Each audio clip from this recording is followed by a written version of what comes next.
Hi guys, welcome to the second and final part of my M3 Lee build. This is the 1/35th Australian version from Miniart with full interior. In the last video I built up the entire vehicle, I painted the interior white, and I left the top of the hull, the turret basket and the turret itself separate so that they can be easily removed to access the interior. In this video I'm going to finish painting and weathering the vehicle. The first thing I did was to prime with Tamiya grey primer, and then I painted black around the many rivets on this tank. One tip for this vehicle is to make sure you follow the instructions so that you don't end up with a situation that I had, which was having the drive sprocket off and finding it very difficult to add it because the skirts were in the way. There are two basic colour schemes with this kit. It's either a stone and green colour or a stone and brown colour. I thought I would go for the stone and brown colour. That said, I do like the markings on one of the stone and green schemes, so I'm going to use those markings, but I'm going to paint it stone and brown. It might not be 100% accurate, but I like it. So the base colour for this vehicle is supposed to be light stone 61.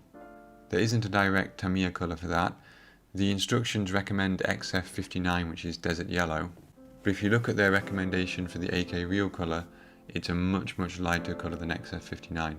So I decided to use Mike Starmer's mix for the stone colour, which you can see on the screen now. I must admit, when this first came out I thought it was pretty bright and the yellow was a little bit overwhelming, but I got used to it and it does tone down as well with further steps. The brown is supposed to be SCC2, and again I use Mike Starmer's mix for that, which you can see on the screen. This is the same mix which I used for my Canadian Ram Mark II, which I built recently. And straight away that made a huge difference, and I think the brown works really well with the stone colour.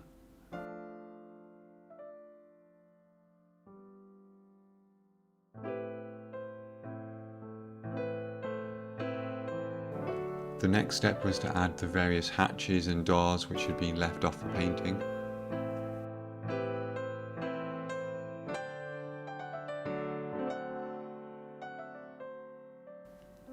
And then to give the entire model a gloss coat and then apply the decals.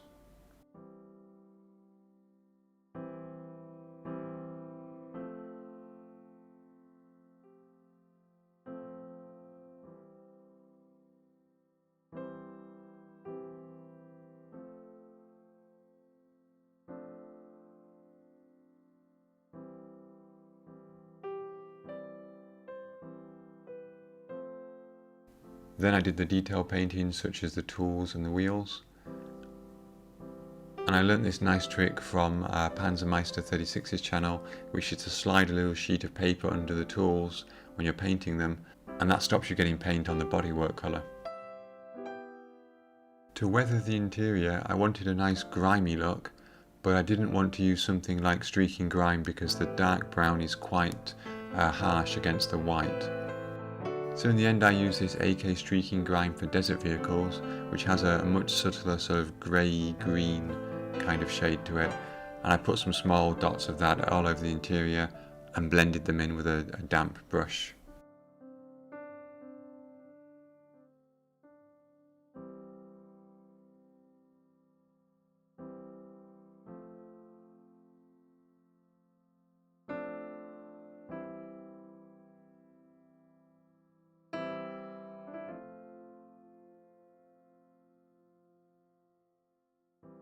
And I also use that same streaking grime for desert vehicles around lots of the rivets on the interior.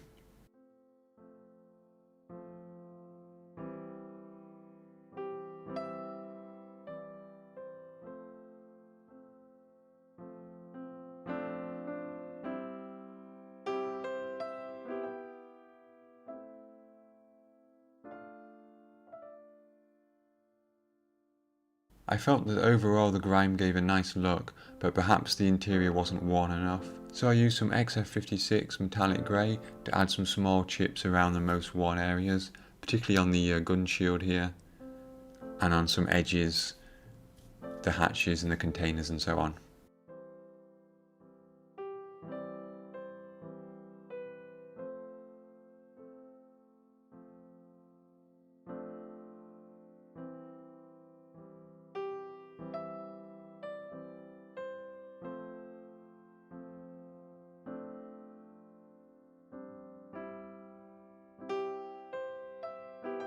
And I think overall with those two fairly simple techniques, it's achieved a fairly lived-in, worn kind of appearance. I didn't really want any rust or anything similar in there, but I wanted to make it look like the tank had been used. I'm really quite happy with that, and I think that the grey-green colour is perfect for this kind of light or white interior.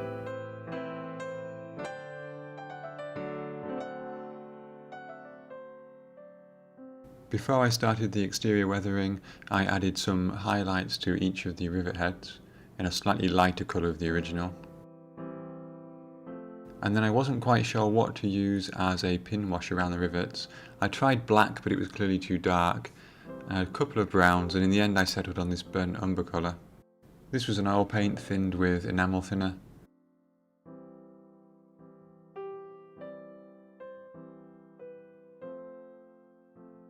And of course, once it was finished, I cleaned up the excess using a brush just lightly dampened with enamel thinner.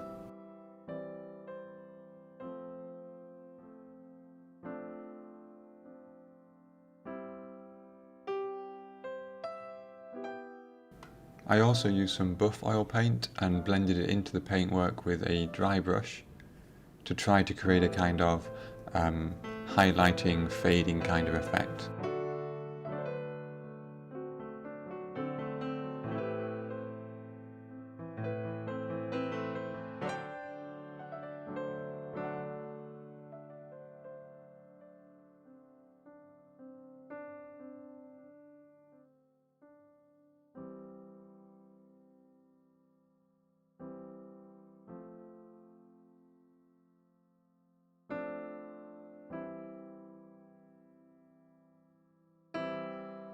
I knew that the dust weathering in particular would be the hardest part of this project for me, and so I used a few references. This is quite a famous photo, and it's quite interesting here because you can see that on the underside there's no dust whatsoever underneath the letters at the front.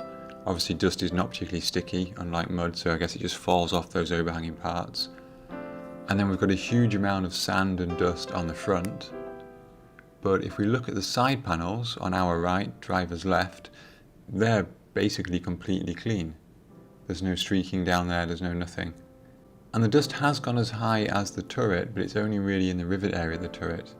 So it's quite specific in the areas where the dust has landed, and perhaps not what I first would have thought before I looked at these references. So it was at this point when I realised there'd be a certain amount of interpretation. There are no streaks, for example, on the side of this vehicle, but I decided to add a few on mine using some oil paints. And I know a lot of people prefer a very fine brush to do their streaking. I find that if I use a flat brush but turn it 90 degrees, it works really well for me. And for these streaks, it's a case of layering them up slowly. When you do effects like this, they look quite bad at first. And I suppose the trick is to stop before you get rid of them. They also look quite different on camera, so they're much more prominent on camera than they are in real life. If there's an area where the streak is a little bit too thick, you can just put a little bit of thinner on your brush and divide one thick streak into several smaller ones.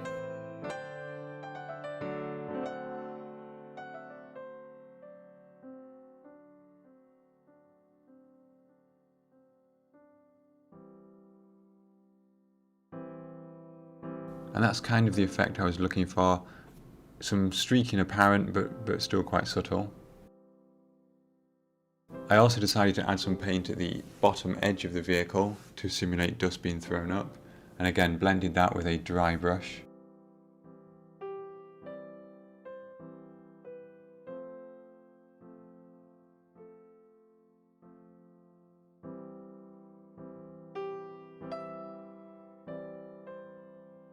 And at this point I was quite happy with the sides of the vehicle, and of course I added some effects at the front as well.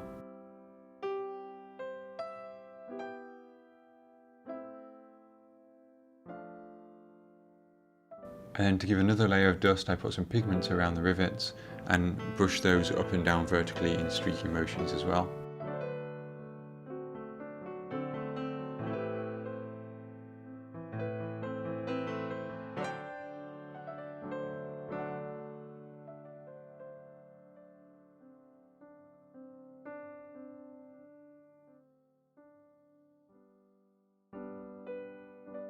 I knew that the flat parts of the vehicle would cause me a little bit of a problem in terms of weathering, I decided to use this AK Africa dust. I thinned it a little bit and used it a bit like a pin wash around the rivets and the other details.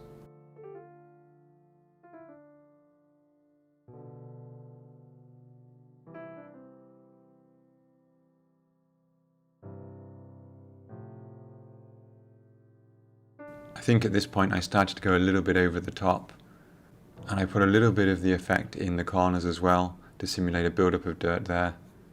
And of course I did go back with some thinner and try to blend the edges of this effect, but I'm still not sure I'm 100% happy with it. I think heavy dust effects are probably the thing I find the most difficult. So I'd be very interested to hear in the comments below which techniques you prefer for this very heavy desert dust sand kind of weathering.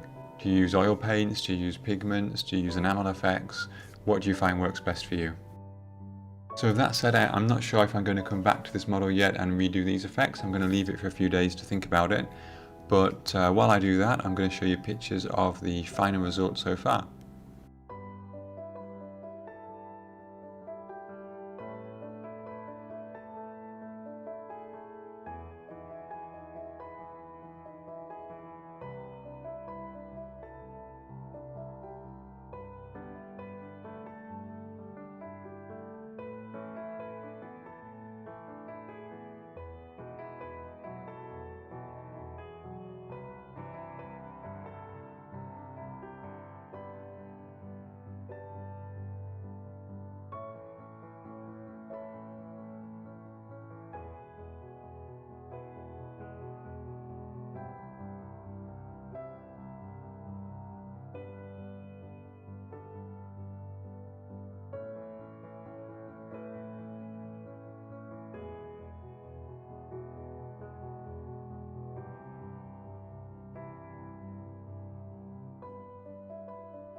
So guys, thank you very much for watching. I hope you enjoyed the video. If you do have any tips on heavy sand and dust weathering effects, then please feel free to leave them in the comments below. And until next time, thanks for watching.